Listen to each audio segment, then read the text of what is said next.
দেশে বেড়েছে দারিদ্র্যের হার। শহরের চেয়ে গ্রামে এই হার বেশি। সবচেয়ে বেশি গরিব মানুষের বাস পদ্মাপাড়ের জেলা মাদারীপুরে, আর বিভাগ হিসেবে বরিশাল। সবচেয়ে কম দরিদ্র মানুষ বসবাস করেন নোয়াখালী জেলায়। 17 কোটি মানুষের বাংলাদেশে দারিদ্র্যের প্রকৃত হার নিয়ে প্রশ্ন বহুদিন ধরেই।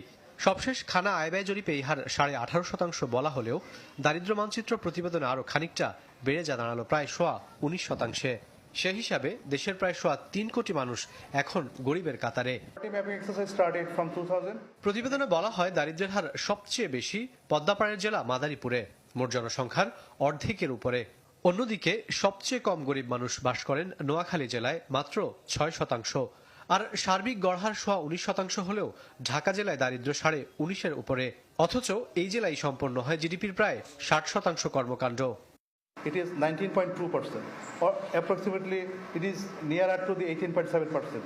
In the Bangladesh rural area, 20.3%. It is just nearer to just same numbers of the survey data, and 16.5% in the urban area. সরকারের জন্য যে ইন্টারভেনশন নেওয়া দরকার, মানে যেই এলাকার জন্য যে বিষয়ের জন্য কর্মসূচি বা প্রকল্প বা সাপোর্ট দেওয়া দরকার, সেটার জন্য একটা মূল কাজ হিসাবে ব্যবহার করা যাবে। প্রতিবেদনে বলা হয় খানা জরিপ পরিসংখ্যানের তুলনায় শহরে দারিদ্র্য হার বেড়ে দাঁড়িয়েছে 16.5%, গ্রামে যা 20%-এর উপরে।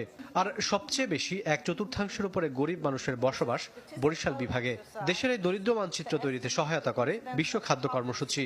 ভবিষ্যতে সহায়তা অব্যাহত রাখার কথা জানান সংস্থার deputy country director. Make sure that in future we can do this even faster. That the faster we can get the results out is the more value they have in helping us get just the most relevant results. The successful completion of the Poverty Map 2022 is another example of our strong and enduring partnership, and we remain committed to supporting BBS in its pursuit of modernization. প্রতিবেদন অনুযায়ী দেশের সবচেয়ে দরিদ্র উপজেলা মাদারীপুরের ডাসার, আর সবচেয়ে কম চট্টগ্রামের double mooring. Rakib আল Jabed, channel.